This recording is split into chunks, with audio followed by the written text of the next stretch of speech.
Welcome everybody to 52 Living Ideas. We are discussing the three greatest ideas of Carl Jung. Now you will ask, how can you discuss three greatest ideas of Carl Jung? How is it possible? Well, what we're going to do is we are going to crowdsource it. We are going to start by asking everybody what they think are the greatest ideas. Then we are going to try to vote on them and try to pick three of them. It's not going to do justice to Carl Jung, but we have 2 hours, and I want to have a thorough back and forth discussion with everybody on Carl Jung's ideas. So it's going to be an 8-stage discussion, and this is patterned on Carl Jung's psychological functions. So what we're going to do is that we're going to start with SI. We're going to start with remembering the key ideas that we have learned from Carl Jung, and everybody's going to talk about these are the ideas I think are the top ideas. Then we are going to do a little bit of TI, a little bit of thinking of trying to organize those ideas and try to come up with 3. If we end up with 5, that's not the end of the world, but that's what we're going to do. Okay, try to come up with ideas which are very different from each other, which cover a large, maybe at least 50%, hopefully 70% of the core of his contribution, if we can. It's a tremendously difficult task, but we will try that. That's stage number 2. Stage number 3 is an expansive stage. There, we are going to listen with empathy to everybody talking about what they have gotten from Carl Jung on those ideas or in general. So please be prepared to talk for 2 to 4 minutes on these ideas that we choose, as well as what you've learned from Carl Jung. Okay, so that is putting a lot of things on the table.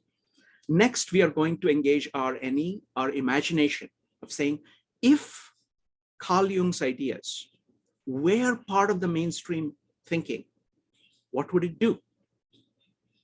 Okay, so it's an imaginative exercise. So that's the first 4. The next 2 are going to be implementation based. The first one, I'm going to ask a problem. How can we use Carl Jung's ideas to solve a problem in our society? So I'm going to pose a problem and let's see if we can make some progress towards solving that. Next, it's going to be your own individual action. What will you do to apply these ideas in your life? The last 2 stages are going to be FI and then first NI and then FI. I'm going to ask you for the deepest insight that you have. So we'll come to that. I'm going to keep that. I'll describe that. And finally, we are going to end up with an evaluation of how do you feel about this entire discussion. All right, so that's what we're going to do. So first, so we're going to move quite quickly through these stages. The most important thing is to come at this issue of Carl Jung's contribution from multiple angles, multiple people coming at it from multiple angles, and doing that in a structured way in a single sitting is what we are trying to do. Okay, so let's do this. I've done this for one other topic and it was amazingly successful. This is more complicated than that topic, but let's see if we can do it. All right. So first question, what do you think are the greatest ideas of Carl Jung? On the meetup page, I had put a few, and you don't have to choose any of these, but you can archetypes, individuation, shadow, persona, psychological functions, mandalas, collective unconscious, self. You can pick anything, but speak from your own understanding. What do you think are the greatest ideas of Carl Jung? Go ahead and type an exclamation mark if you would like to share. You can talk a little bit, a sentence or 2 about why you think those are great ideas, or you can just speak out those ideas. Go ahead and type exclamation mark in chat or raise your hand in Zoom to talk about which you think are the greatest ideas. And I'm going to keep a list of the ones that you guys mentioned. The ones that I mentioned don't count here. So you have to choose the greatest ideas. So first one I have is from Mike in the chat. It is archetypes. CJM says archetypes, collective unconscious are top two. And mandala is the next one. Okay, you don't have to type it in the chat. You can go ahead and type an exclamation mark and you can read them out, or you can put it in chat, whatever you prefer, okay? Either works.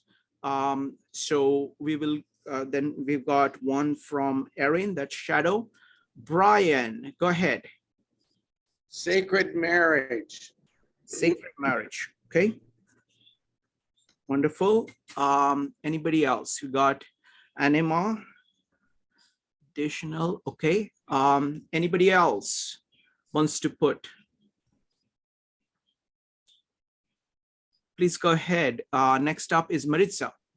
Maritza. Jung's concept of synchronicity. Synchronicity, very good. Excellent. You can put more than one if you want. So collective unconscious, individuation, collective unconscious, archetypes, alchemical imagination. Alchemic imagination, wonderful. Anybody else wants to put ideas on the table? Shadow, there's a lot of people with shadow, okay. All right, Brian, go ahead. I guess the idea of alchemy in general. Wonderful. So I'll just generalize that to alchemy. All right. Okay. So let's see here. Okay. So we have a list 1, 2, 3, 4, 5, 6, 7, 8. I am going to add 2 more ideas to this, individuation and psychological functions. Does anybody else want to add anything else? Last chance. Okay, I'm going to remove psychological functions. I'm going to just keep individuation. Self, yes. So self, I'll put self or individuation as one idea. Okay, archetypes of the self, wholeness. Yes, very good. So that's connected with self. Excellent. Joe, go ahead. The ego. Ego. Well. Very good. Yeah. Very good. All right. Okay. So we have a number of candidates here. So let's see how to proceed from here. So I like the one complex is individuation, self, and wholeness. Shadow is clearly one that came up a lot. The collective unconscious is another one. Archetypes is another one. So these were the ones that were repeated again and again. So now after looking at the entire list, please, now we can go ahead and we can combine actually the second stage and third stage. So talk a little bit. So now I'm inviting you to talk about what have you learned from Carl Jung, and you can give mention to any of the ideas that people have put forth, or you can talk about, what you have gotten from Carl Jung. So this is a way of actually listening to everybody, getting a much more, a much more kind of holistic view of Carl Jung's contribution to our lives. This is more holistic than simply naming the ideas. So let's do that. So what have you learned from Carl Jung, and what ideas of his really stand out for you? Go ahead and type an exclamation mark if you'd like to talk about what you learned from Carl Jung. So you can take between 2 to 4 minutes to talk about it. This is really the crucial part, because this is going to put things, significant things on the table, which we will be building on in the subsequent discussion. So please go ahead and type exclamation mark if you'd like to talk about what have you learned from Carl Jung.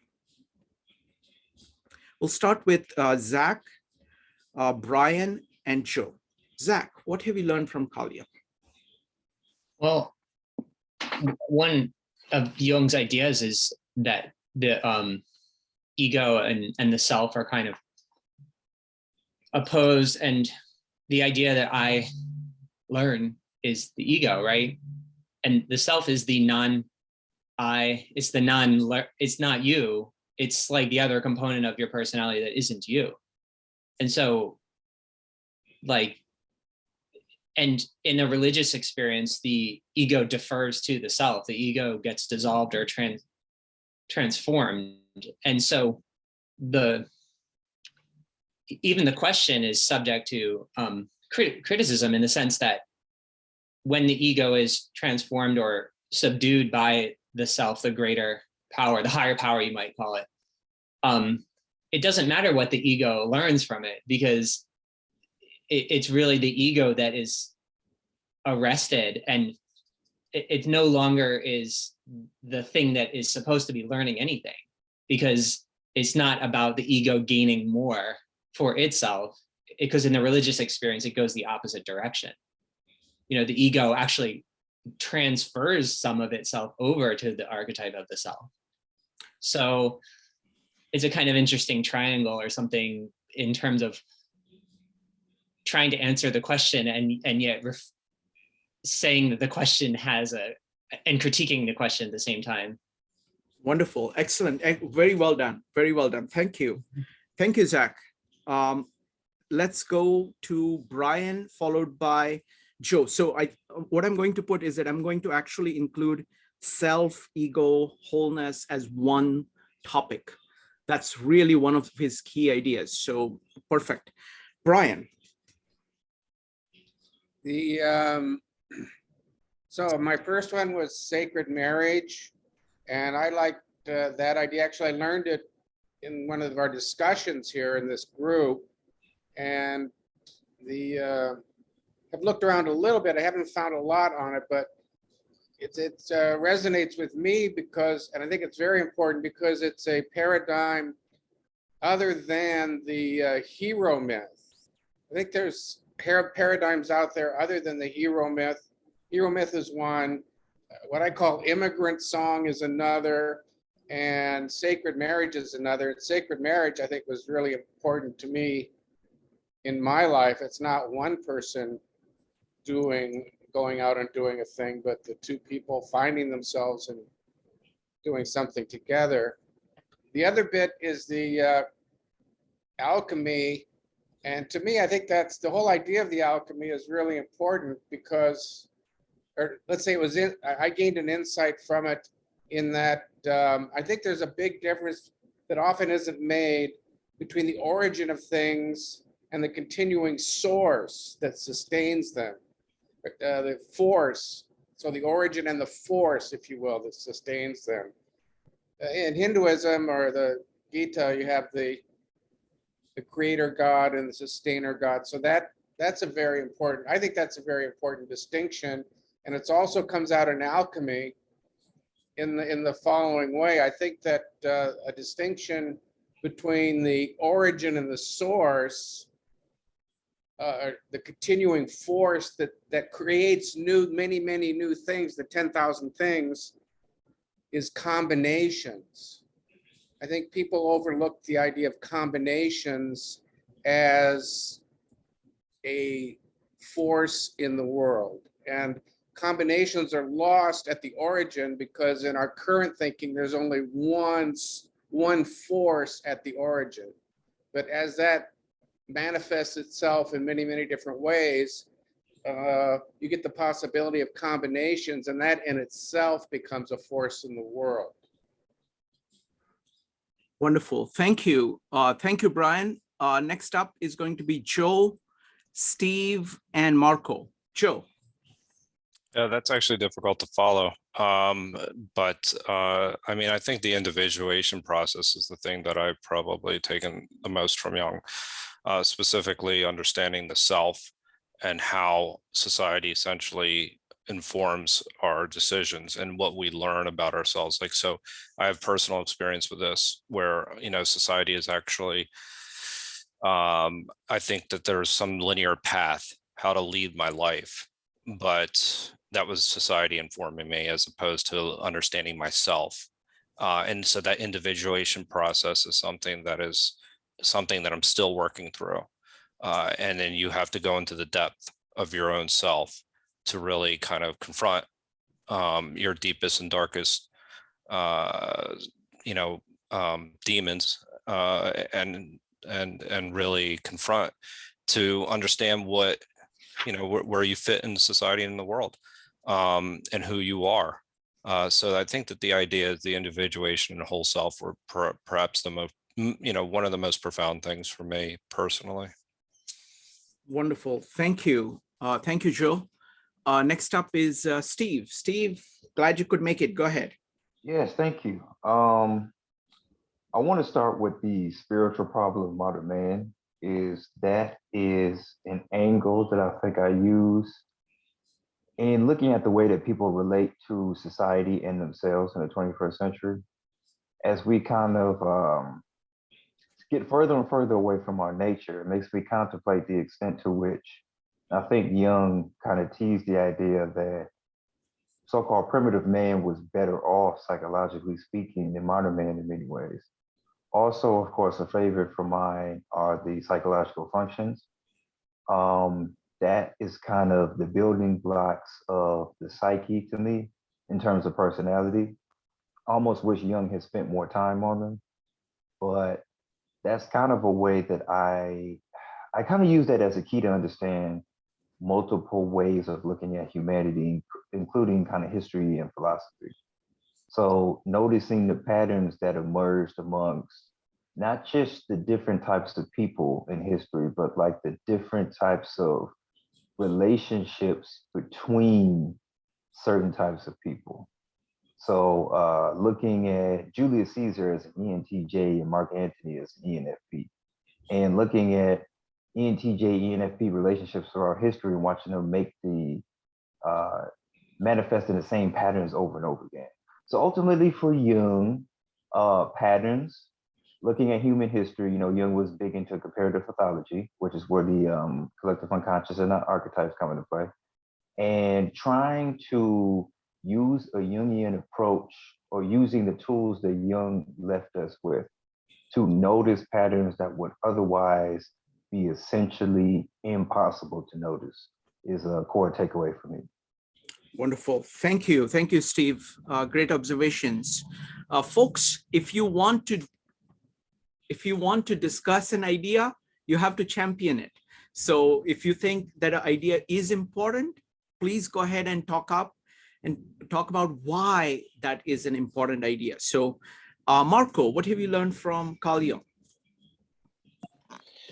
I like the idea of the ancientness of the unconscious, and sort of like that through the archetypes, you're sort of like accessing that ancient wisdom in order to, become a more whole person. Wonderful. Thank you. Thank you, Marco. Next up is Maritza, Judy, and JP. Maritza.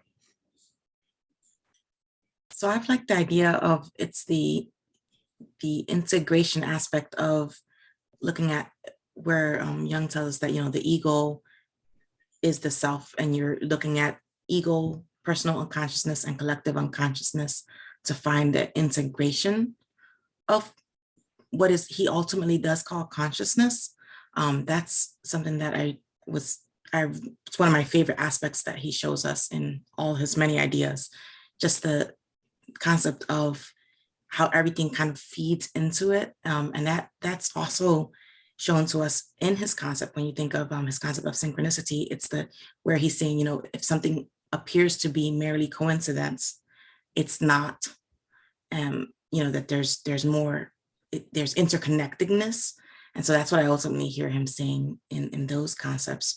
So those are the ones that kind of speak to me most. I mean, I like that when you follow it through, it just shines a spotlight on the fact that it's all interconnected, and we can't separate, you can't have an ego without a self, and you can't have, something conscious without an opposite unconsciousness. And so I like seeing that all reflected, and it kind of looks, it interweaves all of it one into the other. Wonderful. So it looks like, so there is the other complex which is emerging, which is the understanding of unconscious and conscious and their dance, because that's another way of looking at, so we have that, and we have got, self, ego, and individuation so far. And then there are other ones which we will put forth. Next up is Judy. Judy, go ahead. Okay, since I read Memory, Dreams, and Reflections about 50 years ago, I've been inspired to do, to follow his principles, his ideas, his analysis in my own life and the life of the people that I interface with in my career, which I chose after I read that book, Career Management, Development of People, Adult Education. And so it greatly helped me. I also did a lot of dream analysis where the psychiatry was trained in Zurich. And he helped me, of course, to understand symbols and transformations and civilizations. And I was inspired to explore my own art motifs and archetypes, and more than anything, to put them in a storytelling format. So I've been writing for many years based on his study, what I've studied from Jung. And the Red Book and the Black Book inspired me greatly also to become more visual when I write. So he's been a great inspiration in many ways. Wonderful, thank you. So I'm going to put one more, I'm going to keep adding elements. I think we're going to go more than 3. So this entire complex of archetypes, symbols, stories, visual representation as ways of grappling with the unconscious, the self. So I'm going to put that as one of the large units. Folks, please go ahead and type ! To talk about what you've gotten from Jung. You will get most from this discussion if you speak. This is supposed to be an interactive discussion, so I invite everybody to go ahead and to volunteer to talk about what they have learned from Jung. We'll go with JP, Becky, and Zach next. Good evening. I learned a lot from the archetypes. When I was first trying to understand archetypes, I wondered, why are there so many? But then when I understood he talked about the 4 parts of the mind being the feelings, the intuition, the sensation, and the thoughts, I saw that each one, not just that there's this mother, but then there's this grandmother and a matronly mother, how they differentiate. Any archetype seems to split around. It's that feelings, intuitions, sensations, and thoughts. And I think Carl Jung did very well looking at other people's spiritualities and religions and taking those ideas, because feelings, intuition, sensations, and thoughts comes from the Buddhism, where they've got the manas, the chittas, the akampara, I think I got it right, and then the Buddhi mind, which is the feelings, intuition, sensations, and thoughts, and how this spreads out. Each archetype is a little bit separate from another based on those ideas. Thank you. Wonderful. Thank you. Thank you very much, JP. Next up is Becky, followed by Zach. Becky. I would say that for Jung's ideas that really resonated deeply with me, and it had a lot of things that he's written I've taken to heart, and I would say the ego and how that has a tendency of really tricking one to believe that this is the self, equivalent to the self. And then and what Joe had mentioned earlier with the shadow showing you how there's something more, and there are ways to listen to that shadow. And if the ego is too strong and extremely rigid, the shadow will end up really barging in a chaotic manner, and it manifests in your life in maybe nightmares and in other ways. But there's also a nicer way of seeing the shadow, and that's through other people, because they see that. They see your ego, they see your persona, they see your shadow, and no one's an island. And when you're with other people, that's a great way of really growing, because they help you see, as long as you're willing to listen. And for me, another way of opening myself up to learning about myself was through the psychological functions, because I was very much isolated during a period. I didn't have the benefit of other people revealing like my shadow to me.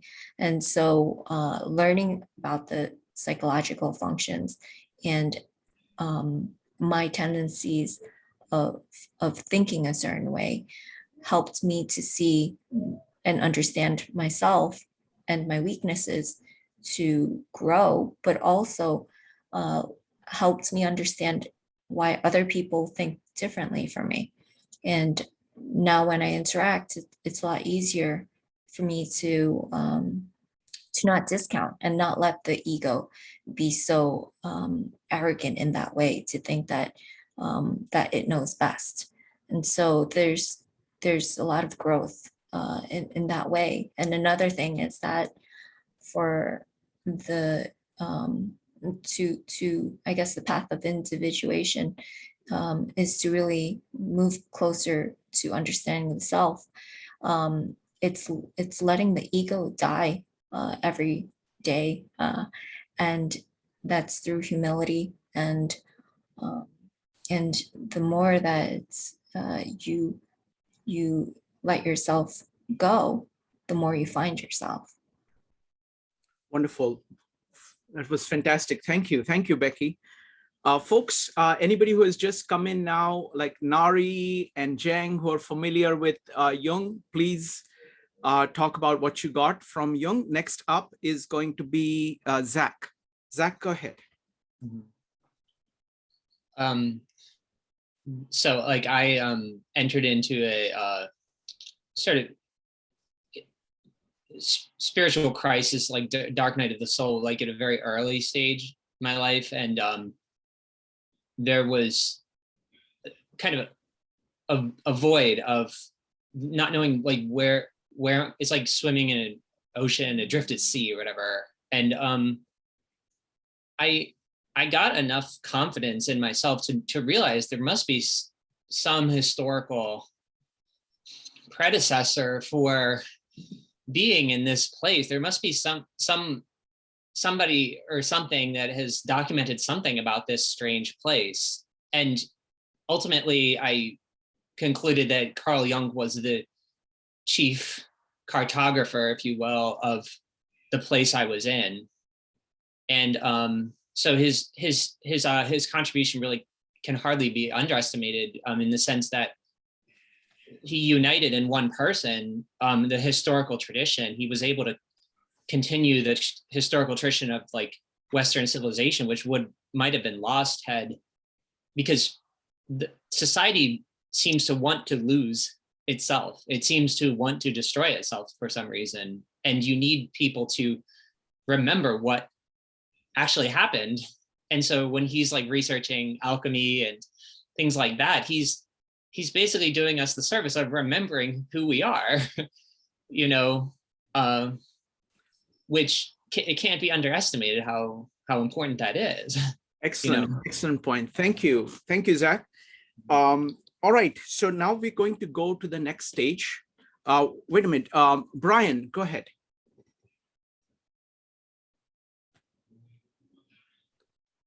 Hey, sorry. I was actually digging up my notes from the pandemic meetups. So yeah, I just wanted to throw out my what I got out of Jung. The constellation of factors was one of my favorite themes.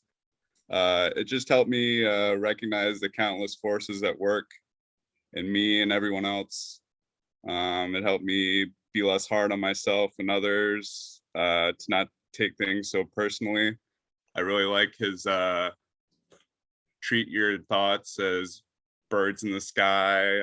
Don't take don't feel so responsible for them, and just overall help me not feel so alone and being introverted, and being introverted is not such a bad thing. And so yeah, just help me understand myself and others much better. Wonderful. Thank you. Thank you, Brian. All right. So what I'm going to do is that I'm going to do like a quick summary. I see 4 big things that stand out. And it's not just one idea, because it's like all these ideas are connected together. And they actually, like, for example, the idea of self, ego, individuation, integration, shadow. That's like one set of ideas to go to your own real self instead of what you think you are. So that's one set of ideas. The second set of ideas is the unconscious. And there I will bring in the fact of the retrieval that Zach was talking about, or kind of, being in touch with something which is ancient in us, both at an evolutionary level and at a cultural level that modern world has forgotten. So there is the unconscious and the conscious and the dance between them. So that's the second one. The third one is archetypes, symbols, stories, visual representations like mandalas as ways of getting at the unconscious and the self. And then the fourth one is the psychological functions. So those are the 4 big things that stand out.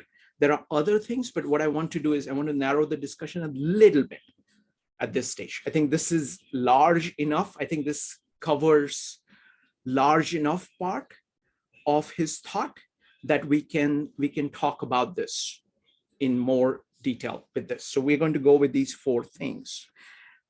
So if I can request Joe to go ahead and type these in. So say 1 is self, ego, individuation, integration, and shadow. So that's 1. And let's see here.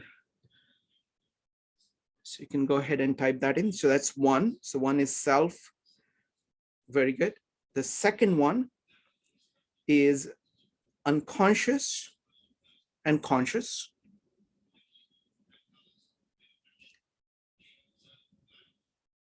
The third one is archetypes, symbols, stories, and mandalas.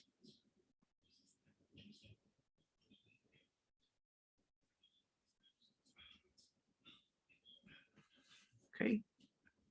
And the last one is, I'm going to type the last one here, which is the easiest one. So that is psychological functions. So these are the ideas I would like to focus on. Joe, if you could go ahead and type in the other 2. So one is unconscious and conscious. Very good. So unconscious and conscious is the third one. And then archetypes, stories, symbols, and visualizations as the fourth one. Okay, so these are some of the ideas that I want to now take to the next level. All right. So what we've done now is we have jogged our memories. We have expressed in full, as much detail as we can in this time frame, what we've gotten from it. Now, let's engage our imagination. Okay. So the question now, question on the table, is that if these ideas became part of our culture, what would be the effect of it? So one of the things that many people mentioned, that Jung is trying to bring back something that the modern world has lost. So things like archetypes, things like, kind of respect for the unconscious, respect for the spirit, spiritual as opposed to material. He's bringing back many of those things. And he has some new tools like the psychological functions that allow you to map things. He has core distinctions like the distinction between self and ego, that I is very different. I and me are very different from each other. So there is this entire complex of ideas, the ones that we have put forth. Suppose this was the toolkit of all of us, the entire society. If the culture had this integrated, what would be the result of it?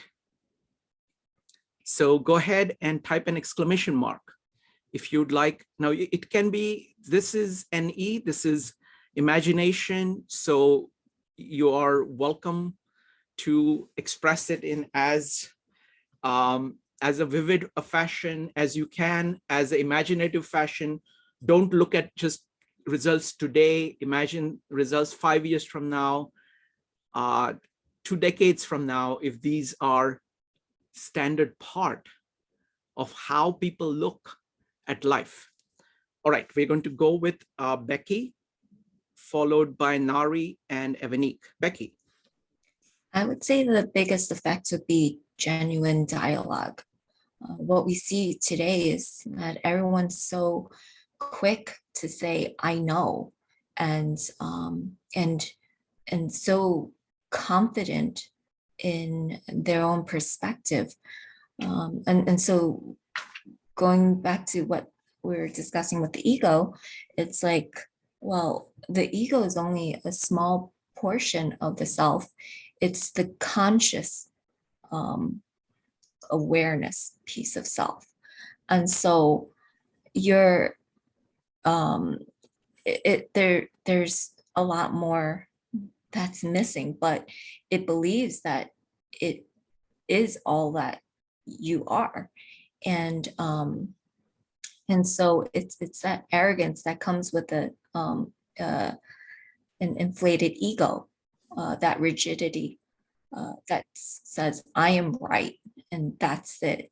And anything outside of the ego, which lies in the unconscious part, that's the other. And so a very rigid ego demonizes the shadow, demonizes all of the unconscious, because the shadow is what lies at the border on the side of the unconscious that reveals itself here and there. And so if the ego is all that's right, everything else, a huge piece is like wrong. And that's a majority of people are not going to be very similar to you. And so there's no dialogue. It's I'm right, you're wrong. And the danger is that we seek people who I mean, people are there. They're supposed to be there to give us feedback on reality and minimize what we're thinking, correct what we're thinking. But when we surround ourselves in like with groupthink, we end up with confirmation bias, and we truly believe that we are right in everything, and it reinforces this kind of polarized view, and to the point where there is no genuine dialogue. It's I'm right, you're wrong. I'm good, you're bad. And so when we start understanding how much we're actually missing, we can start embracing humility. We can really have dialogue. We can see things from someone else's perspective, understanding their assumptions and their framework and their world's view, and not just name call people for coming up with different conclusions, because most of the times it is logical from how people, when we see from their perspective. Also, how we operate. Coming from an emotional piece is not less than coming from a rational piece. And it's actually the Western side that tends to think more so like that. So also opening up our minds to different preferences of thinking, like the West versus the East. Wonderful. Very, very well put. Thank you. Thank you, Becky. So folks, please go ahead and talk about what the world would be like if these ideas of Carl Jung were part of the culture, were integral part of the culture. Next up is Nari, followed by Evanik, JP, Joe, and Isma. Nari. To build on Becky's point, not only would society be better at looking at and using the people around us as mirrors, but I think what we're missing is that self-reflection and looking in and that self-awareness and just really being able to work on ourselves. And it leads to this sense of entitlement and this sense of the world owes me this versus, how can I better myself? How can I make a difference? Where can I improve upon myself? And I think it does tie in with sort of our ego and being able to say like, okay, this is my place in the world. And instead of like standing firm on it, sort of like, how solid is my foundation? Where can I fill in the gaps? Because none of us are perfect. And it's sort of realizing that and doing that inner work as well is what Carl Jung is so great at, kind of providing the structure and the framework for us to do. That's it. Wonderful. Thank you. Thank you, Nari. Great observation. But both the observations that it'll improve, it'll make the dialogue, there will be a genuine dialogue, as Becky was saying, and there will be a genuine self-awareness and self-reflection. So both kind of internally and externally transformation. Wonderfully put. Next up is Evanik, followed by JP. Evanik. Yeah, in addition to, genuine dialogue, going off the spiritual versus material aspect of it, I think you get a sense of who you are, and an acceptance of who you are. And that in turn will help you to accept other people for who they are. I know we talked about it in the Gita about, expectations of others. And we expect people to act or think a certain way. And when you accept people for who they are and not who you want them to be, I think that's going more towards the spiritual side. And then also, in addition with helping you accept other people and seeing other people for who they are, it'll help you see yourself for who you are. And then knowing that who you are and knowing who you are will change over time with growth, with learning, with listening to other people, with allowing other people's ideas to, show you a reflection of yourself and seeing where you need to maybe change an idea or two, or to look at it from a different way. Knowing that who you are right now may not be who you are 5-10 days from now, or 5 or 10, 20 years from now. That's just accepting that, and then accepting that other people are the same way. Like the person you may have known 5 years ago may not be the same person that you know today, and accepting it and not making it bad or wrong. And I think when you accept people for who they are, you get a stability in knowing that even if they reflect something that you don't like, or they do something that makes you not trust them, or, even if you're like afraid to trust people, you have the stability of knowing that you'll be okay no matter what happens. So then in turn, what that will do is that will help you to A, trust people, and B, to judge based off the experience, but then you won't close yourself off from having the experience, whether it's positive or negative. You know that you're going to stand on your own and you're going to be okay. And it doesn't mean that you're not dependent on other people or that you're closing yourself off. but that you have this sense, like we talk about the center all the time, at your center, at your core. And you said this before, Shrikant, that at your center, at your core, you're going to be okay, and that the hurt will only go as much. So even if someone hurts you, you're going to be okay. And that in turn will help you trust other people and help you to get to know other people. So I think it would cause us to know ourselves and to know other people and to accept people for who they are. Wonderfully put. Thank you. Thank you, Evanik. So I wanted to highlight two things. One is that Jung is bringing back spirituality in the modern context. He's doing it in a secular way, in a kind of pan-religious way. It's because he's taking in the thing that is the yearning for spirituality that exists across cultures, and he's trying to name it. He's trying to come up with ideas for it. And it is completely kind of the secular version or non-ritualistic version of it. So it's enormously powerful. It is something that modern world is missing, and that is what he's bringing back. And the second point that you're making about acceptance, both kind of acceptance of yourself and acceptance of other people, allows you to deal both with yourself and the other people. So that the crucial importance of acceptance. Thank you. Thank you. Next up is going to be JP, followed by Joe. JP. I think we're all going to agree it's individuation. It's about finding out who we are, and we find out who we are through these conversations, these relations, because we find out who other people are. I think that's important about the archetypes. A follower of Carl Jung was Joseph Campbell, who spoke about a hero's journey, a journey that is spiritual and mundane. I think if we see our own selves on a journey, each one of us having a journey, whenever our journeys meet, we have a path. On my hero's journey, I'm a hero. Maybe I'm also a teacher or a healer.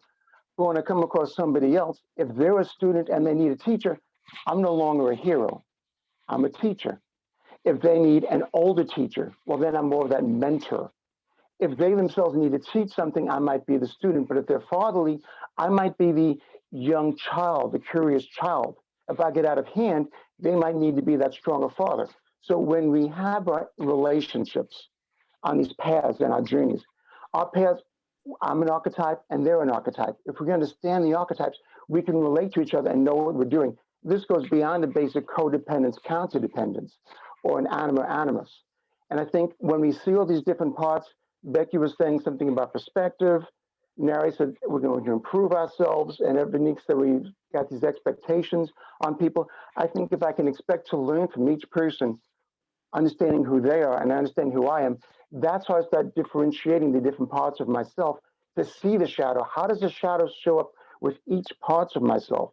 Because Jung said we first find the shadow as the primary piece to get to the anima, which will be the masterpiece.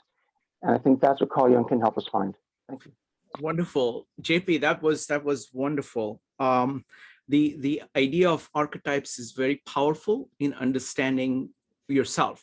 Jordan Peterson has demonstrated it really, really well, because we can think in terms of people better than in terms of individual emotions or individual situations. So it's a very powerful way of thinking about what is going on inside you and what is going on between you and other people. And these archetypes are derived from a great study of mythologies across cultures. And the way in which Jung approaches it and Joseph Campbell builds on is that he's focused on the common archetypes across cultures. So you're able to, leverage kind of the typical human interactions of different kinds, and you can engage in different ones of those. The second point that you're making is a point about individuation, of discovery of meaning. So instead of holding a goal that is given to you by society or you accept from your parents or people around you, the idea that it's a never-ending quest of discovering the self and growing, that's a really liberating and really a grand view of what we are. And that's what Jung brings. So thank you, JP. Next up is going to be Joe, Isma, Maritza, and Judy. Joe. Trying to build on a lot of the great points that have already been made. And I'm trying to think of what the results of a lot of what has already been said would be. And I think that there would be less a reliance on dogmatic belief systems because we outsource, our decision making sometimes as a way of bringing order to chaos. So sometimes we look for shortcuts as opposed to looking deep within ourselves as to what the answers would be. And so I also think that's one area. And I think it would also bring about a new type of creativity to society as well. Because you're no longer outsourcing, again, you're not managing yourself to society's expectations. You're managing yourself to something that's more authentic. So therefore, you can actually solve problems in a much more efficient way. So I think that creativity would actually be impacted a great deal as well. So those are the two areas that I kind of see, is that, less reliance on systems and dogmatic beliefs, and the idea that people will be able to come up with new ideas because they're engaging, as opposed to competing with one another and trying to prove themselves to each other, as opposed, you're actually having honest dialogue. So once you see that, you kind of see a whole new host of solutions and possibilities that you would have never otherwise had. And that comes back to why dialogue is so important in the first place. It's important because you come up with a balanced set of solutions. So I think those are the two areas: dogmatic beliefs and creativity. Wonderful, wonderful. I want to focus on creativity. One of the things, the great thing that Jung does in so much of his work is, firstly, what he's saying is that what you're conscious of is not all that there is, because that is just the ego. So yourself is much larger than that. The current way in which you are interacting is not the only way of interacting. There are all these archetypes that are possible. The current functions that you are using, psychological functions, in order to do things, are not the only psychological functions. There are all these other psychological functions. Other people have a different combination of all of these. So if you're open to that, then you're open to a much greater set of possibilities, get greater combinations of things. When you combine that with working with other people, actually understanding other people, accepting other people, and working with other people, the kind of creativity that I think it makes possible is something else, because it's so many factors being combined instead of following what you said was dogmatic or ritualistic or habitual, because our egoistic in that way, where you're kind of focused only on what you are currently, whatever you're comfortable with currently, instead of being open to everything in you and everything around you by the grace of great people that you're surrounded by. Wonderful. Thank you, Joe. Next up is going to be Isma.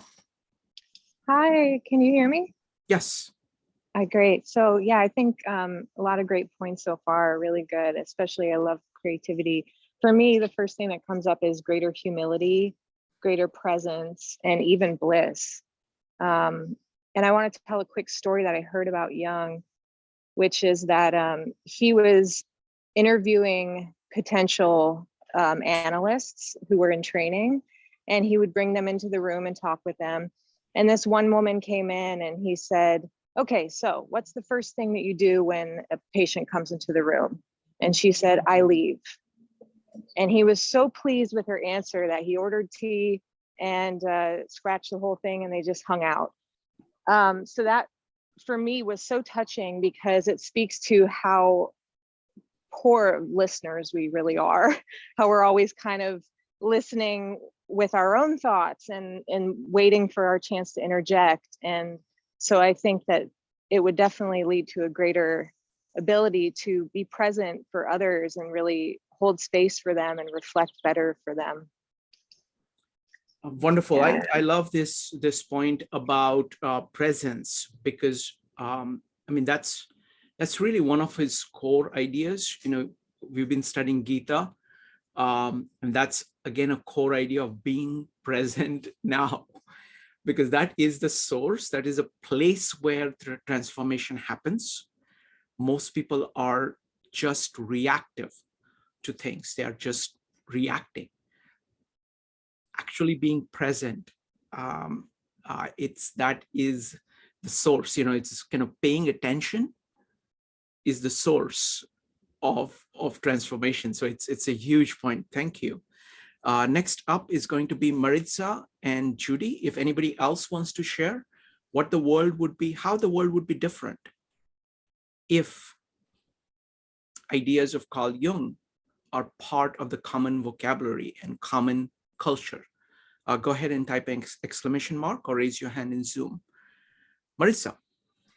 I think we would achieve a greater sense of complexity, both individually and collectively. Because he, you know, his concepts stress this idea of, you know, he says, the ego arises from the self, and it's like that's during the course of early development, and then we, you know, as we keep growing and improving, it's going to be, you know, shredded and then imagined, as it were. And it makes me think of Mihaly Csikszentmihalyi tells us that when we, like, you know, if we find ourselves fully immersed in something, or like if we were to enter like in a flow state, the self goes away, and when the self comes back, it is stronger or greater, like improved from what it was before we entered into this flow state. And that's what, I mean, I envision many of the concepts of Jung being like great tools for helping us engineer that. So I think that if more people were to use his concepts and to embrace them for self-improvement, and it's funny because it's almost like a paradoxical, but you know, for self-improvement and also for collective improvement, we can achieve greater complexity. And that's the way, that's what we all want, right? We want more meaning in our lives, and the way to achieve that is to have more complexity. Wonderful, great point about more complexity. Next up is going to be Judy. Okay, if Jung were to be part of our common culture in the future, I think it would be important for us to change our perspective from being ego-oriented to more eco-oriented. And I've heard this in several Jungian groups. It's not, I'm not inventing this, but what they're saying is to use all these individuation and shadows and archetypes of the self towards the more global community, including the whole community, the whole groups, for better team playing, for better understanding of each other, for better communications and connectiveness. So it's important to like transfer the core values of Jungian principles to a more global perspective. And so go from ego to eco would be one way that maybe the world would benefit in the future. Wonderful, thank you, Judy. Zach. I do feel like a lot of Jung's ideas are not, they really are hard to understand. And I don't know if you could run the error if some dictator declared that everyone shall study Jung in third grade, that if you might not be making a mistake, because the ways in which ideas can be misinterpreted by people who aren't. Oh, no, I'm not suggesting that. That's not possible. And then what you would learn will not be Jung's ideas. I'm talking about what happens is that there are the ways in which ideas properly transmit is people understanding them, seeing them transform their lives, talking to other people, showing them what they are, them understanding it. I'm talking about a time where, to choose any time in the future, 50 years from now, 500 years from now, when people have actually internalized these ideas, the culture, people in culture, general people in culture have internalized those ideas.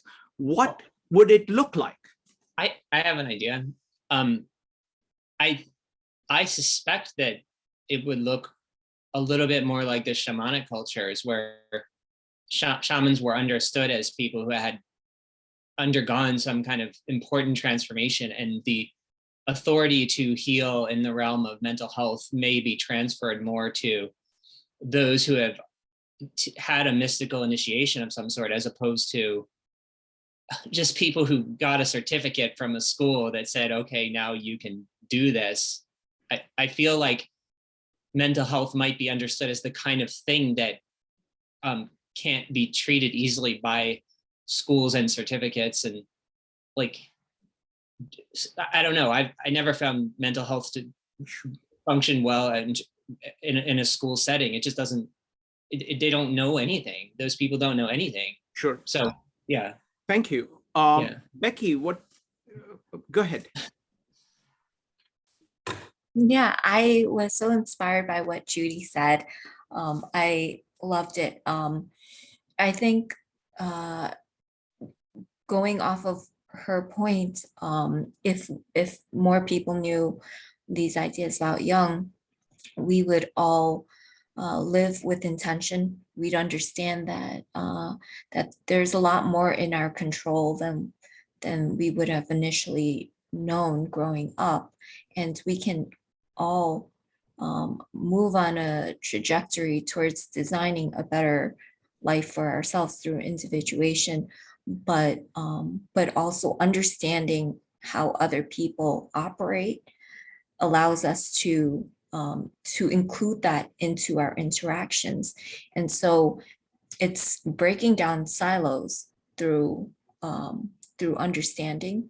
So when you are optimizing yourself and you're taking everyone into consideration with your connection, you're actually optimizing the community. And so there's this flow back and forth between people in the community. And if you think about like the wholeness of a design, you never want to optimize for each piece, each unit. You need to have that relationship that connects it. And so everyone understanding each other and how they differ helps us to build a community that is better, something with intention and purpose. Wonderful, great point. So this is a natural segue to the next stage where we are going to be more specific. So let's take one of these things about improving the dialogue. Okay, because this is the first question, the question before that we just did was about imagining what will be the results. Now we are going into the TE mode of saying, how do we do this? How do we actually do it? What's your plan for doing it? So if you wanted, given the current situation, if you wanted to improve dialogue between people, because it's clearly, there is a lot of problem with dialogues between people today in so many different ways. So the question is, how would you use Jung's ideas today to improve dialogue between people? If you want, you can ask it in terms of how can you improve dialogue with everybody around you using Jung's ideas? Even when they don't understand Jung's ideas, what can you do? You know, how will you do it? Go ahead and type exclamation mark if you would like to share. So we'll start with Isma.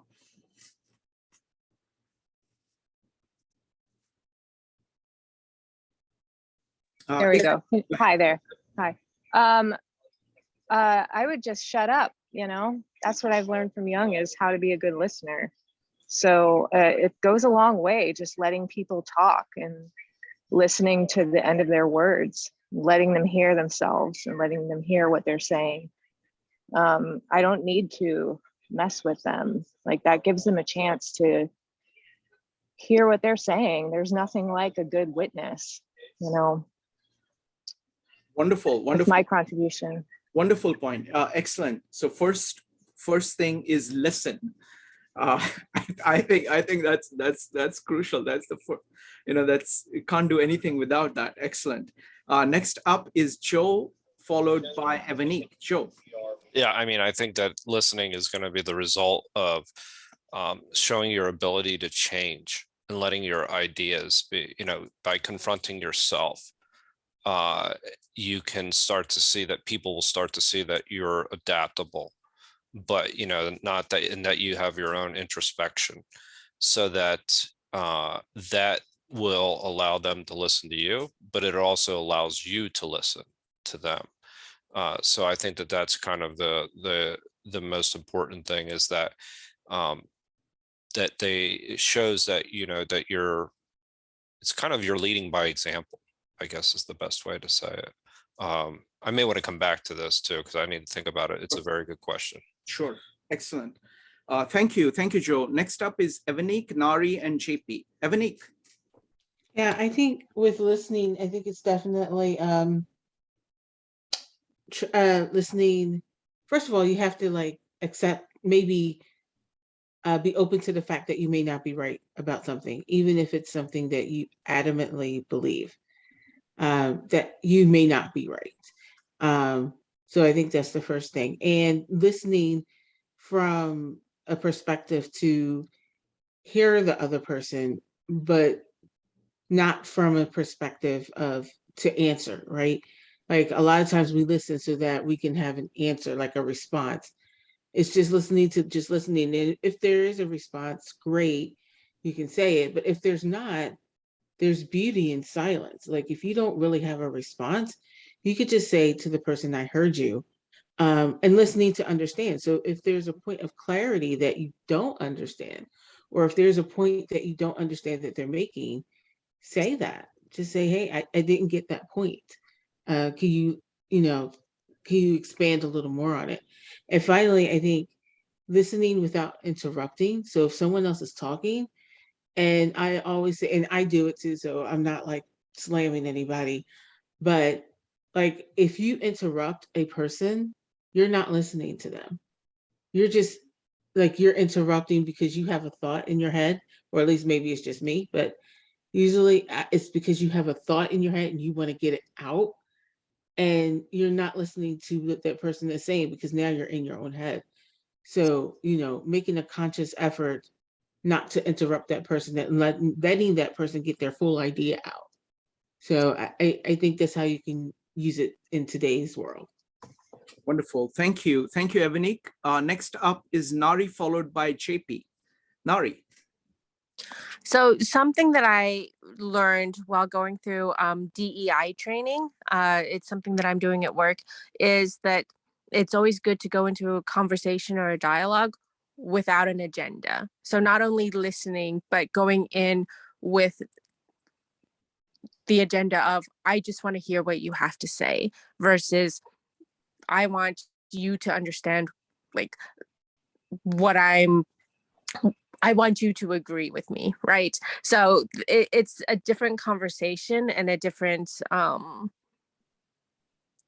it's something that's felt by the other party as well, of okay, this person isn't just saying these empty words, but really has something, is trying to lead me down a different path. But it's really, no, this person really wants to understand where I'm getting from, where I'm coming from, what is behind this, and validates my perspective as well. So it's not just listening, but it's also saying hey, I want to come into this just to learn rather than to convince you that I'm right. Wonderful. Thank you, Nari. Next up is JP, followed by Judy. JP. Sure, Kent, I understand your response to Zach about if we go into society that we don't want to look at the problems that may come about from using Jung. But Jung himself said, and I had to look for the quote, none of us stands outside humanity's black collective shadow. And he talked a lot about the imagination for evil. I think it's always a concern, as Zach started to point out, that if we do use Jung, we do use archetypes, individuation, it can still be perverted in a way that it can be used against us. And one individual's shadow may be harmful to themselves, one other person. When the shadows combine together, there's this mass psychosis that happens that Jung did talk about. And I think it was well displayed from Freud's nephew, Edward Bernays, who started propaganda and controlling public opinion. He made millions helping marketers sell products that people didn't even need. Just a concern there, sir. Thank you. Thank you. Thank you, JP. Next up is going to be Judy, followed by Brian and Becky. Judy. Okay, so we're talking about dialoguing, not like a social conversation, right? I mean, this is not something that we're just getting together and people are having drinks and they're interrupting and everybody's having a good time or not. So there's discussion. We're not talking about that. We're talking about serious dialogues. Yes. So I don't know if anybody has been part of a debate society in their past, but they have like pre-established rules, and you can't mention Hitler. Or if you mention Hitler, you're thrown out of the group. Things like that. So there are certain really important and interesting, that doesn't mean that we have to do the same thing, but we can establish some sort of okay, so we're not going to interrupt when this happens, or we're going to do it like a signal, or just establish something that we can all agree to, and even agree to disagree to, and maybe discuss what these signals are going to be, or what these standards are going to be before we start the dialogue. So it's a little bit more organized instead of just just conversing. And also another thing that I thought of was not to take things personally. I think people take a lot. I do it all the time. I take things very personal, and this is where Jung can help us also, when we understand that, hey, he was talking in a general way, and collective unconscious. We all are in that frame of mind. So it's not just me. It's not just my ego that is being hurt. It's like we are all in this together. So use his also ideals to understand each other better. Wonderful. Thank you. Thank you, Judy. Next up is Brian, followed by Becky. Brian.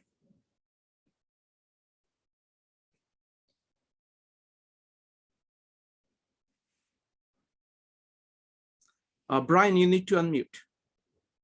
Oh. Brian, are you there? Okay. Next up is Becky, followed by Mike. Becky. I loved what Isma said about listening, because with communication and dialogue, there's the talker and then there's the listener. And if there's a disconnect, then communication doesn't happen. And when people understand that other people have different frameworks of understanding, they'll actually stop projecting. And oftentimes we're listening to everyone through our own lens. And so we think we know what people are saying, and we really don't. And we can start listening and asking questions to further help them clarify what they may think they know. And the more that we listen and ask, the more honed the other person becomes with their ideas. And we might walk away learning something. And just a small follow-up on what JP said, it's true. if only one person understands Jung, you know, they're seeing the world for what's happening on the meta level. And so there's ability to use that knowledge for self-improvement or for manipulation. You know, it's what it is it's a tool, it's understanding. And but if everyone understood it, then everyone's on an equal playing field, right? So I'm aware of what other people are doing, and other people are aware of what I'm doing. And none of this talks about values. And so your values dictate how you use your tools and what you know. Wonderful. Thank you. Thank you, Becky. Next up is Brian Park. Hey, sorry. Yeah, just continuing on with shutting up and listening. I think it was Covey who said most people listen to respond, they don't listen to understand. I love that. And I heard a quote recently: to be interesting, be interested. And I think it's critical for cultivating better relationships. And I agree with the emphasis on listening. Wonderful. Thank you. Thank you, Brian. Next up is Mike, Isma, and Maritza. Mike. Mike S.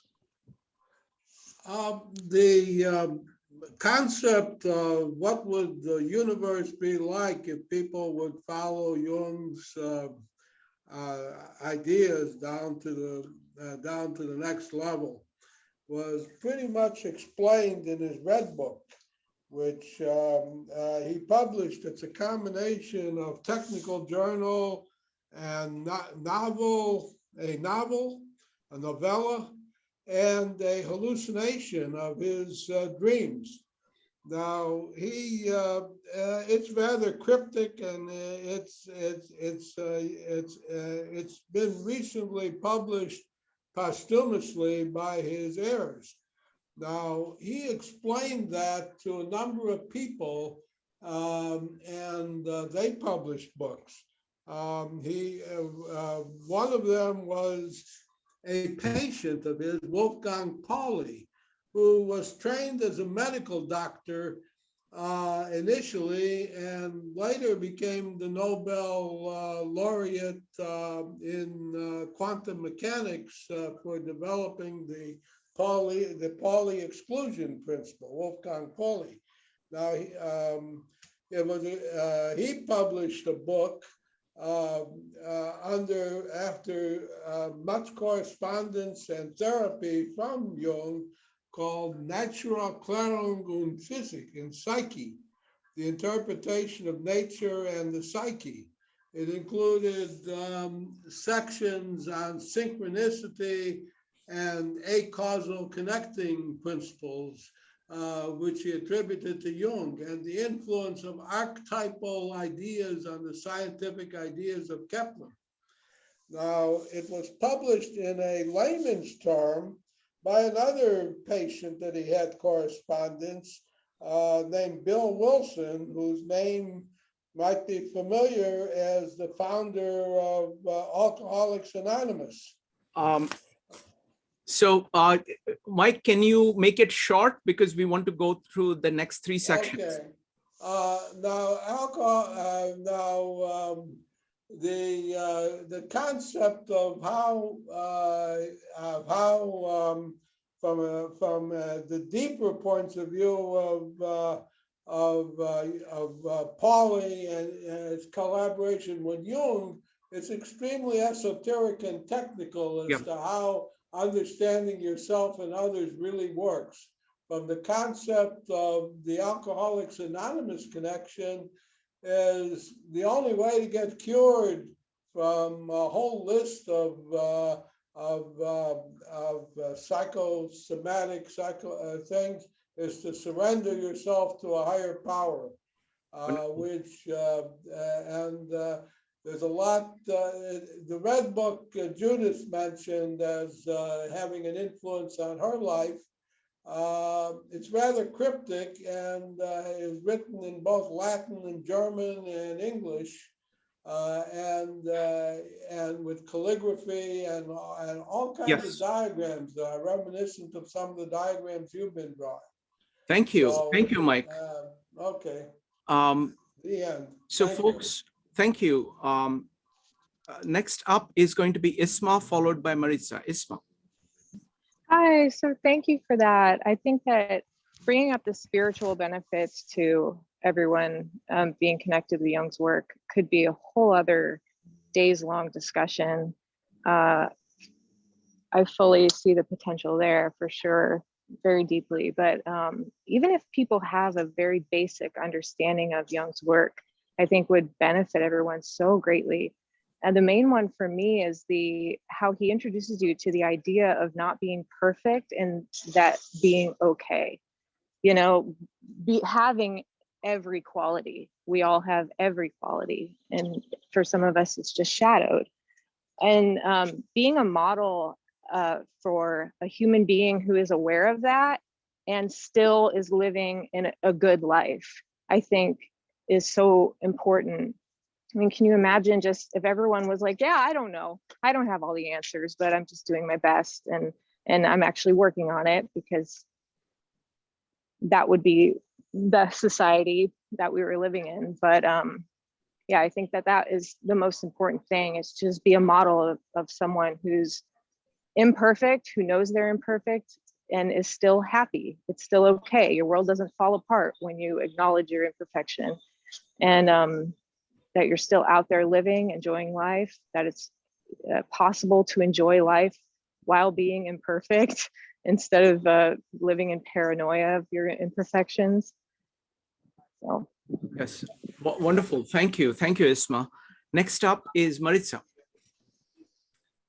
Shrikant, I was thinking, Zach and JP were talking about, the potential pitfalls of Jungian concepts, but we could possibly wield them to our advantage, because, if we look at the concept of there being this shadow, and if we use that in our dialogue, it's all it is, it's the encouragement to view other perspectives.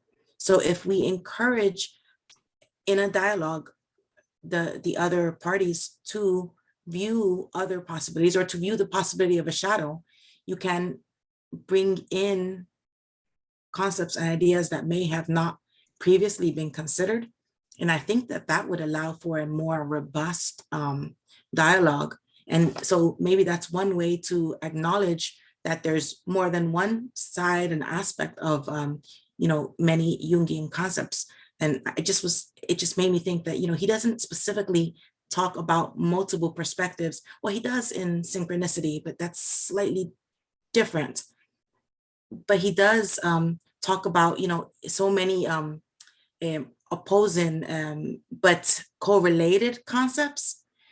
And I think that often when we find ourselves in dialogue that devolves into argument, it tends to be because one of the parties gets so hyper-focused on just one perspective. If we can remind them, that look at the other, if you're looking at what you can consider to be, the light, maybe look at the dark and try to view it from that angle, because maybe then that would bring us back to the true dialogue where we can maybe learn and understand. Wonderful. So now we're going to go through the 7th stage and then the 8th stage. So 7th stage, we're going to use NI, where we're going to use our introverted intuition. So look at all of Jung and everything that he has to offer. What one thing will be useful to you when you look at your life in the future? What one thing will be useful to you if you want to really focus and say, this is the core thing that will be useful to me? What would you name? And then you can talk about, please talk about that one thing, what is the one insight you have? What is your deepest insight that you've learned from Jung? So go ahead and type an exclamation mark if you'd like to share.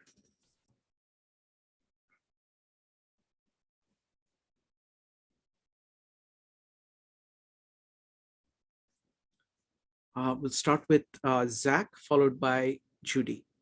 Zach.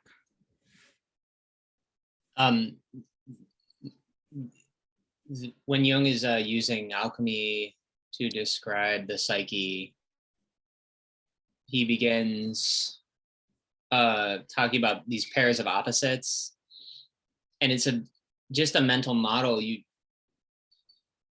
Without regard to what the opposites are, just the idea of kind of, sometimes I think of it as like a spine or something where there's a bunch of just multivariables, like all bunch of opposites that are like, imagine a whole bunch of, I don't even know how to describe, I'm not being very articulate, but instead of taking one central thing and nominating it the king or the chief entity, he takes an approach of declaring the entire psyche to be composed of like these primeval opposites.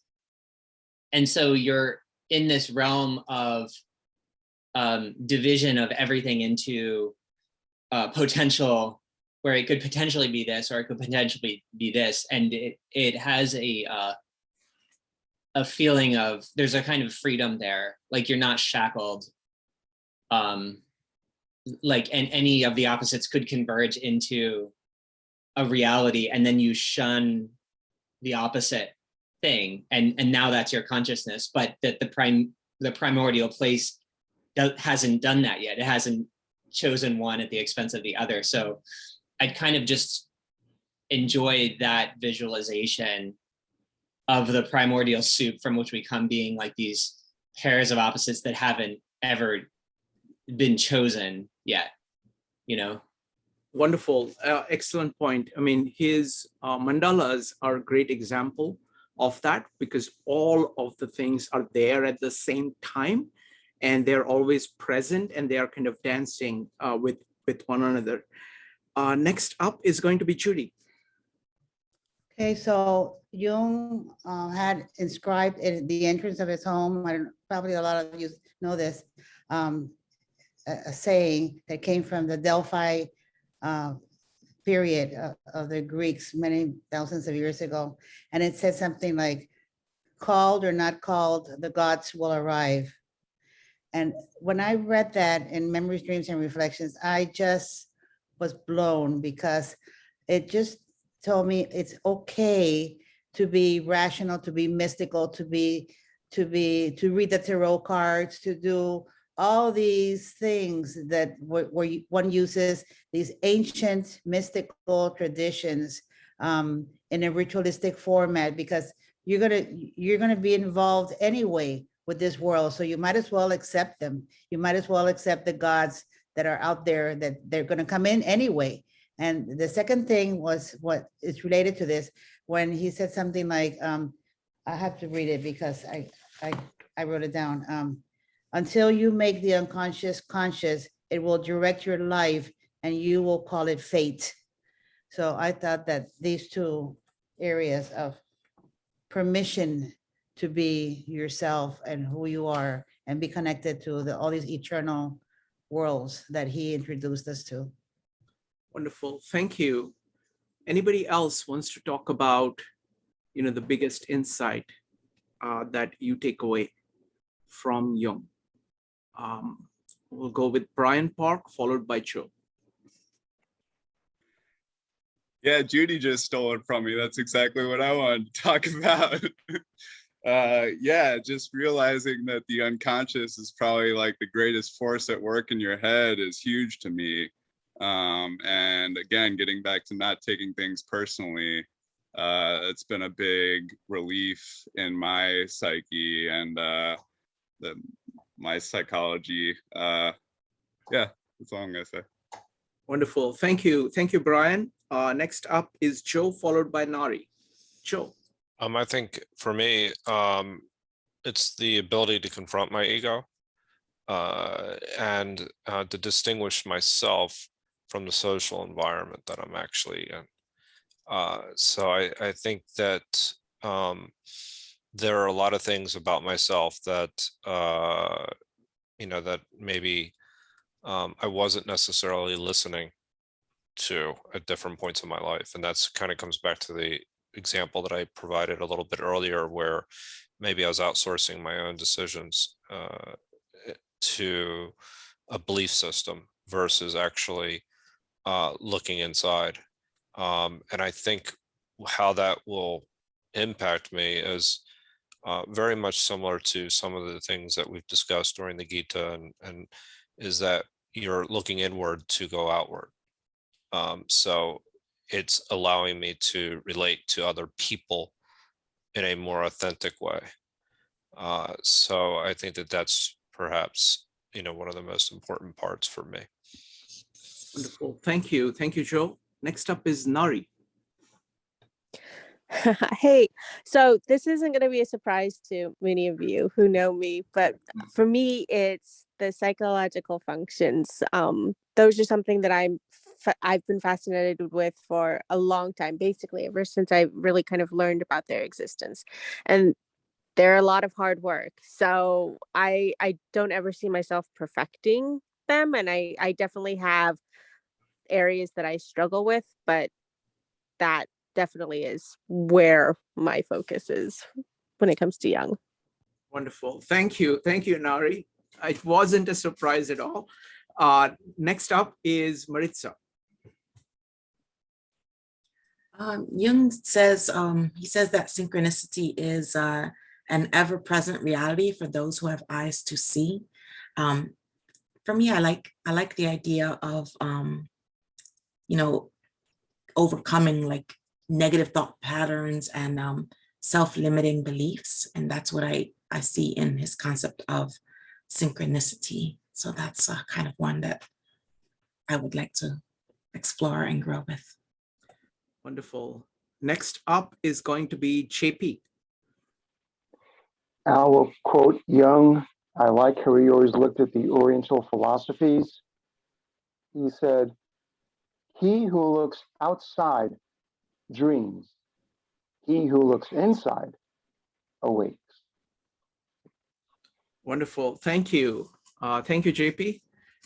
And I have to say that coming back to Jung after going through Bhagavad Gita has been really, really interesting experience, because many of those ideas are versions of the Indian insights put in his own way. But these ideas of the importance of conscious, the idea of self, many of these ideas come from the Indian philosophy. So for me, exploring that connection, so for me the topmost idea is that of self, and related idea of individuation, and that is what Bhagavad Gita is also about. So that's the one for me. Isma.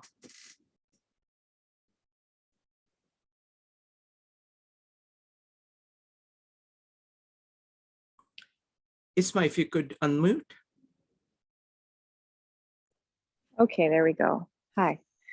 I think what will stick with me most and benefit me most is Jung as a symbol himself, and everything that he taught and represents has an effect on my psyche. And he is a symbol, just like he teaches the importance of symbols. He's a very important symbol. And I feel like if you can, when I meditate, I just hold the symbol of him in my heart, and it's almost like his teachings just are downloaded in a way, it really helps integrate the more that I recognize him as a symbol that's working on my psyche. And I love that someone brought up that quote above his door. And I want to say that the translation I've heard is that bidden or unbidden, God is present. So called or not called, God is present rather than arriving.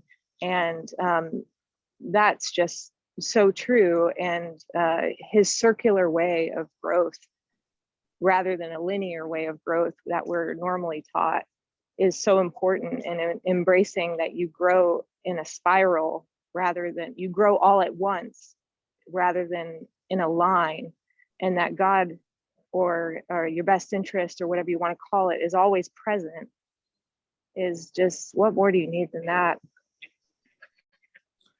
Wonderful. Thank you. Thank you, Isma. The final round is about what from this discussion, what are you taking away from this discussion? How did you find this discussion? What are you taking away from it? This is a new format that I'm working on, where it is, it's kind of, I'm choosing a topic. So these are the characteristics of it. I'm choosing a topic which all of us are familiar with, where we have done at least 10 meetups. Number two, I'm going through it through multiple stages. So, and at each stage, everybody can contribute. And so we are coming at the topic from multiple angles. One is kind of using imagination, for example. One is putting on the table whatever we remember. One of coming up with a practical problem and saying, okay, how do you solve this particular problem? Then giving plenty of opportunity. There is one large section where we hear everybody. So it's a combination of all of these things. It is loosely based on Jung's psychological functions, because I'm trying to make it easy for people to engage with the topic from multiple angles. And so please let me know how this discussion format worked and what are you walking away with from this discussion. We'll start with Joe, Evanique, and Connie. Joe. What I'm taking away is kind of what crowdsourcing does, is actually reveals the complexity of Jung's ideas. And so I think that, and everybody has their own perspective as to what they've taken from the Jung meetups. And, we've benefited, a lot from many of the people that have been here this evening. But I really, as far as the format goes, I specifically like the idea of using our imagination and applying the concepts themselves.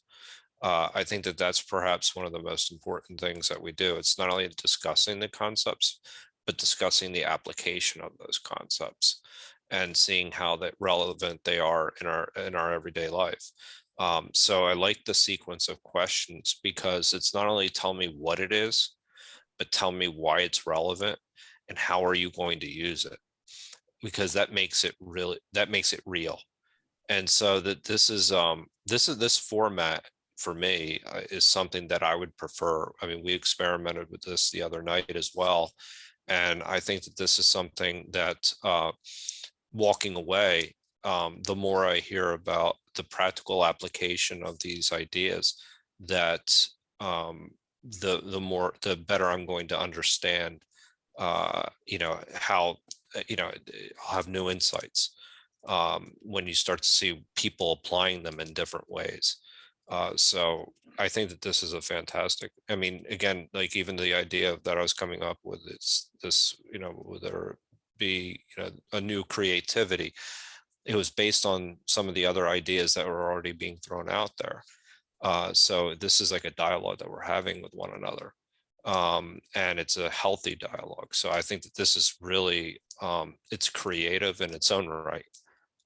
No pun intended, but I think that that's, this is a very, very good format and very powerful format for us to converse in. Thank you. And we have so many creative people there that they add their own twist to it and they make it their own. So it's wonderful. Thank you. Next up is Evanique, Connie, Nari, and Isma. Evanique. I think this format works well, especially for someone like me that's new to Carl Jung. I think hearing the practicalities of how, first of all, I think the exercise, going back a little bit, I think the exercise of, like, using your imagination to see how you can apply the principles works, because it gives you a new framework that is practical, so that somebody that's not familiar with Jung but can step into the conversation and participate in the conversation. I think another act was like, how could you apply it in your life? And I think when we were talking about listening, I think that, like, from the questions that it garnered, you could really get the application of Jung on a basic level, I think, from hearing other people discuss how they apply Jung to their lives.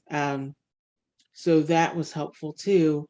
I think this is a great method for meetups, because if somebody walks in and they're new to any concept, not just Jung, but to any concept, they could walk in and get an understanding of it, on a basic level, where they could participate and really feel like they're a part of the conversation and take something away. And then, like, actually the beginning question, which is, what concept is important for someone like me that didn't really know the answer. Listening to other people was really helpful for me to understand Carl Jung's concepts. So it was really helpful. Wonderful. Thank you. Thank you, Evanique. Next up is Connie, followed by Nari. Connie. Yes, what I'm taking away from this tonight is during the whole conversation, I was tying in like the Bhakti Vita. It was like, comes from here, and the spirituality and the connection, because that's what I'm really working on in my life, and how it just ties in. It seems to be that it just ties in. I wish I could speak better. I'm so sorry, I get muddled. But I appreciated the comments from everyone because I could relate to it. And with each one of this learning and this type of learning that you do, where is everyone coming in at what level? It just makes me want to go forward. So what am I taking from it to learn more? I mean, I know there's a Jungian Institute in Chicago. I live in Chicago. I pulled that up. I'm going to join it. I just appreciate the knowledge and the learning, and I just want to get more and more spiritual and come to my center. Thank you. Wonderful. Thank you. Thank you, Connie. Really appreciate. Joe, can I request you to put our Carl Jung playlist in the chat? I want to tell you that we did an entire series with probably a dozen Jungian psychoanalysts on the key ideas of Carl Jung. So for each of the sessions, I think we had like 7 of them. And for each of the sessions, we had multiple Jungian analysts talk about it. So the idea of self, idea of shadow, idea of anima, animus, things like that, idea of mandala and the role of mandalas, idea of psychological functions. So for each of them, there were multiple Jungian psychoanalysts and scholars talking about their own takes and having a conversation on those things. So they're all on YouTube. So Joe is going to put a playlist. So I would definitely recommend that. Next Can up, I say one more thing? Sure. I'm so sorry, because I had my note written. Here's the thing that really had an impact on me is one man, what an impact he's had on the world. And that's because of his students. And then, like the Alcoholics Anonymous, how all of that came from learning, and it just continues. I think that we all do have something to bring to this world and make it better. So thank you. Wonderful. Thank you. Thank you, Connie. Next up is going to be Nari, Isma, Becky, and Brian Park. Nari. Hey, Shrikant. I actually really like this format. I've been at it's been a while, but I've been at your other meetups in the past, and I've always loved the discussions, but this one I really like the guided questions. I think that that was kind of a fun adventure to go on. And for me, what was really interesting is hearing everybody else's perspectives, because they're all approaching, everybody's approaching Jung from a different, like the, their own starting point, right? And how Jung touches them is on a very individualistic and personal level. And so, like, hearing other people's experiences, and then kind of some of them resonated with me, some of them I couldn't necessarily relate to, but all of them were fascinating and interesting, and like really kind of piqued my curiosity to explore these different aspects that I might not have looked at as in depth as I'm now kind of propelled to, because of other people's personal stories. So thank you very much, Ricardo. Thanks, Nari. Thank you. Next up is going to be Isma.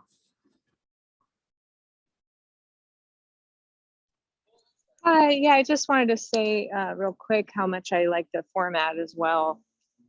I've been to a lot of Zoom groups, and this is really conducive to forward movement, and it helps you stay on your toes, especially the time limit with how long people can speak. As much as I'd love to just sit with everyone, it's just not conducive to forward movement in a group. So this really helped to gather everyone's thoughts and stir that into my own, and hone my ability to talk about Jung with other people. So thank you. Wonderful. Thank you, Isma, and welcome to the group. Next up is going to be Becky, Brian Park, and Maritza. Becky. I really like the way that you started off the questions with like personal. What does it mean to you? What's the value of learning to you? And so it really puts, I guess, the skin in the game of like, this is not just an intellectual exercise. It's not just in here, it's in here. Mm-hmm. And then your later question about imagining, about like imagining how that's going to affect the world. Now, it's not just me, it's what else? And it's not what is, but what could be. And collectively, by brainstorming together and hearing each other, we're engaging our minds into purposely seeing what could be. And then because we've already put skin in the game about what this means to us, we're more likely to then enact what we learn and make it real and applicable. Wonderful. Thank you, Becky. I definitely love hearing people at length talk about what it means to them, that any particular topic that we are discussing means to them, because that's the best way you can actually get new insights that you may not have thought of on the table, and then we can process it. So I also like the imagination part. Thank you. Brian, welcome back. And what did you think? Brian? Brian Park. Yes. Yeah. I love the real world applicability too. I've learned not to preach to people, but I think we are obligated to take these great ideas and embody them, take them with us wherever we go, and hopefully make the world a better place. I think we're all good at our core, and learning from great thinkers like Jung brings the good in us to the surface. Wonderful. Thank you. Really appreciate that. And I think what happens is that if you are good and if you actually embody the idea, it has an impact on people without preaching. And that impact is actually far more fundamental because it changes the equation of how they interact with you and others, because it's like giving them a different point of reference, just that makes a huge difference. Thank you. Next up is going to be Maritza. I like this format, Shrikant. It's nice. I feel like we get more perspectives, and it's really great to hear, especially people who have more expertise speak, than we do on the subject, or even people who don't. Sometimes when you have somebody who's really new to it, you get an entirely fresh perspective that they're seeing that we might not have seen. And so I really enjoy, and then it's like the different levels of questions just allows us to inspect it from a different angle. And I really like that. Wonderful. Next up is going to be Rupali, followed by Joe. Rupali, what did you think? Hi, Shrikant. This was a completely new topic for me. So I really learned a lot listening to everybody. I'm looking forward to listening to the playlist that you mentioned. And one thing that I realized in terms of similarities between Bhagavad Gita and Jung's, and this is just so on the surface, since this is my first Jung meetup. You mentioned that if you do good and you do the right thing, then it's going to affect your environment. And that's one of the things that we just talked about in chapter 14 of Bhagavad Gita, that if you're in Sattva Gun, then you're going to affect your environment, and how your actions, your environment affects the actions and the happiness of others too. So that was a good connection. Thank you. Thank you. Thank you, Rupali. Next up is Joe. Yeah, I think as we, if you decide to continue with this format, one of the things I am going to continue with the format. Oh, okay, good. I mean, so I think, yeah, as we continue with this format, what we're going to actually start to see is kind of more connections, because it's like the questions are actually holding us accountable, but it's also forcing us to think in practical ways. So I think that that's one of the most, one of the most beneficial aspects of having this type of meetup. The Bhagavad Gita and the Jungian connection this evening for me was one of those that had come out, and I started to see that more clearly. But again, if I had been just passive in listening, that maybe that connection would not have come out. But no, anyway, exactly. so I like that's a great point, Joe. I mean, the activity of, because so many people are actively engaged, they get a lot of value from the meetup. It's partly just people being active is more. It's like that's how you get value, by actually speaking out. So I have to give you a preview of the next two. I'm going to do this on Sundays. On many Sundays, on one of the Sundays, it's going to be a new series that Judy is, not Judy, but I saw Judy's name here, but Evanique and Brian are doing on Divine Feminine, which is going to start on a monthly series starting on July 10th. But before that, next time I'm going to do the next two topics on this format is going to be Stoicism. What are the three big insights that you have gotten from Stoicism? That's number one. And the second is, what are the three greatest things you have learned from Jordan Peterson? So that's, I want to keep it three because it just really engages people. They have to compare different insights, everything that they have learned from it. And I'm deliberately choosing topics where there is a lot of commonality.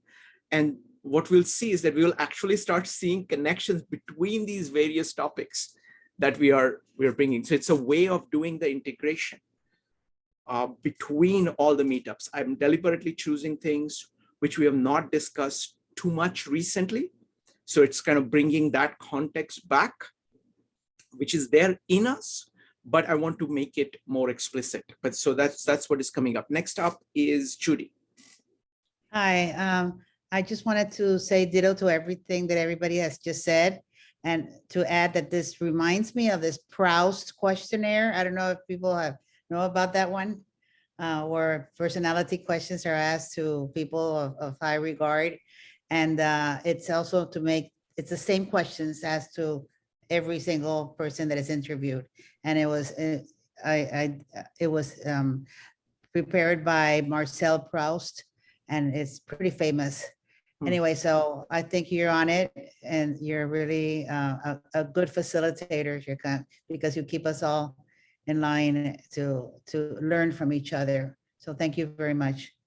Wonderful. All right, folks. Thank you. Thank you so much. So next Sunday is going to be Stoicism. It's going to be what have you learned? What are the 3 big insights that you have learned from Stoicism? And let's see, next Sunday is going to be, I want to see if there is one more Sunday I have. Let me see. So next Sunday is 26th, and then the 3rd is going to be Jordan Peterson. So those are the 3 coming up. There is a comprehensivist meetup, which is also free. So it's maybe I will do something there as well, but I will choose a topic which is focused on in comprehensivism for that.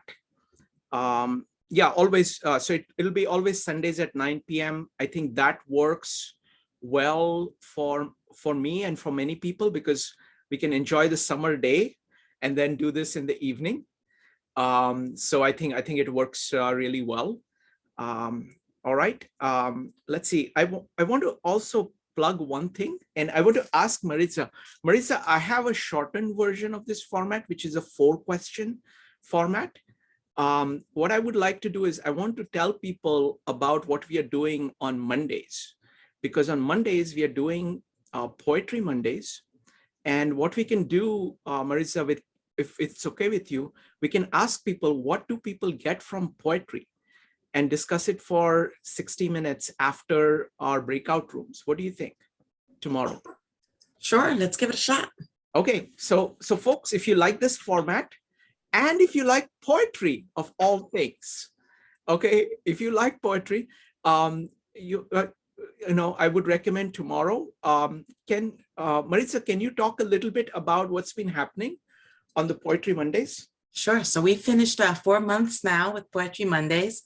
And what it is I usually provide a featured poem that I read at the very beginning. So that's the first third. And during that first third, so I read the featured poem, and then we invite everyone in attendance to either read a favorite poem or a poem that they found that they liked, or their own poetry. We get a good mix of both. And it's really quite fascinating how, in general, people do, not always, but a lot of people, when they read the featured poem, they find a poem that speaks to them, or that poem made them think of, or they write their own poem on a similar vein. And so that's an enjoyable section of listening to the poetry. After that, we go into breakout rooms and we write collaborative poem. So we provide a centralizing focus for them. So we do different topics. Maritza, I have a suggestion. Because there are a lot of people, we've discussed Jung today. Mm-hmm. How about taking a theme from Jung and doing collaborative poetry on it, like things like self and the ego, or something like that? Okay, we can do something like that. Absolutely. Yeah, okay. That would work. Yeah, okay. we do cheat. We try to pick sometimes themes that we have discussed throughout the week. We've done honor. So for example, if the theme is honor, then we'll go into the breakout rooms. They're smaller, usually 2 groups, and there's a moderator. And what happens is everyone in the smaller group feeds a line for the poem. In the first, if it's 25 minutes long, the first 20 minutes we spend everybody calling out lines for a poem. And then the last 5 to 10 minutes you spend kind of rearranging the lines, massaging it a little bit so that it can sound like a cohesive poem. And then we come back into the main discussion room and we read the 2 collaborative poems we created. And then we talk about the poems, things that the poems brought out in our subconscious on the theme. and just how the whole process felt to people in general. It's really, I have to tell you guys, it's the highlight of my day every week. And it's so amazing to see how the collaborative poems shape out. And, you know, we have people who are self-professed, like very not creative by their own admission.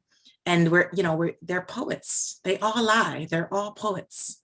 And it's quite lovely. It really is an amazing, fascinating experience. It really is.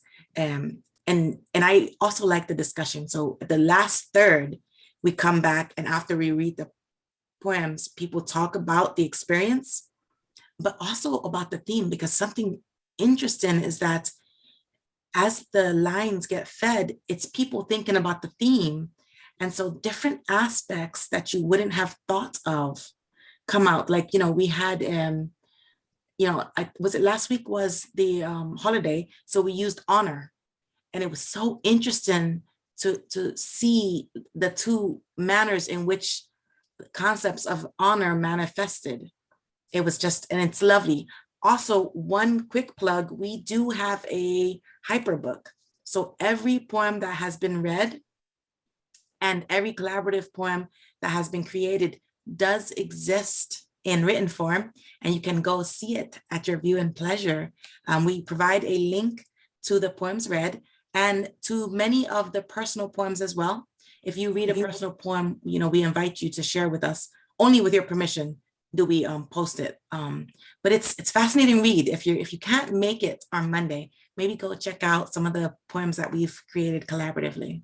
So Maritza, just making the connection, what we'll do is that we'll do the poetry, collaborative poetry on self and ego.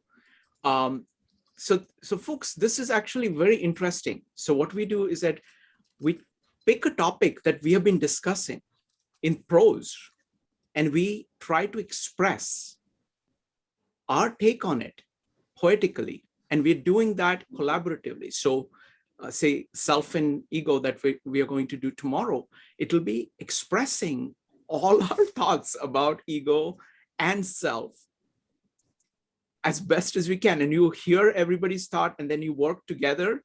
It's like an improv poem. So it's 30 minutes of doing that. After which, what we'll do, I think, Marisa, let's just do a discussion on self and ego. Following that, we'll just continue on. So we'll read out the poetry and we will discuss it. And what happens is that, see, art is very powerful. Nari, just a second. I'm going to mute you. Art is very powerful. Okay, we have not talked that much about art, but if Jung uses art, the mandalas, my favorite work by him is actually literature. That is the 7 Sermons to the Dead. That is his best work, as far as I can see. That's the best place you can get the core of his thought in. I think it takes only like 45 minutes to read, to hear. It's very, very short, but very powerful because it is art. Art is a very powerful way of capturing what you're getting at, especially if it is hard. And that's what poetry allows you to do. So it's like using different parts of your brain, using your creative ability to express what you understand, and you walk away with it, with much deeper understanding. So that's I hope you guys can make it tomorrow. But it was wonderful to do this discussion on Jung, and I would love to do this again. The thing on Jung that I want to do is the 7 Sermons to the Dead, because that is the best thing that I've seen. Other Jung is like pages and pages and pages and pages of material. This is the shortest one. This is the shortest one and the deepest one, where he explains, he puts forth his metaphysics, his view of the self, He has really powerful, it's the most powerful summary of Jungian thought that I've seen. So I recommend it very highly. It is available publicly. You can just search for 7 Sermons to the Dead. There are very good LibreWalk readings of it. I think just 45 minutes. You can listen to it, the whole thing in 45 minutes. And it's the most incredible thing. All right. And I'm just delighted, I have missed Jung and I've missed talking about Jung. So thank you so much for everybody who came, and we will see you soon. Bye, everybody.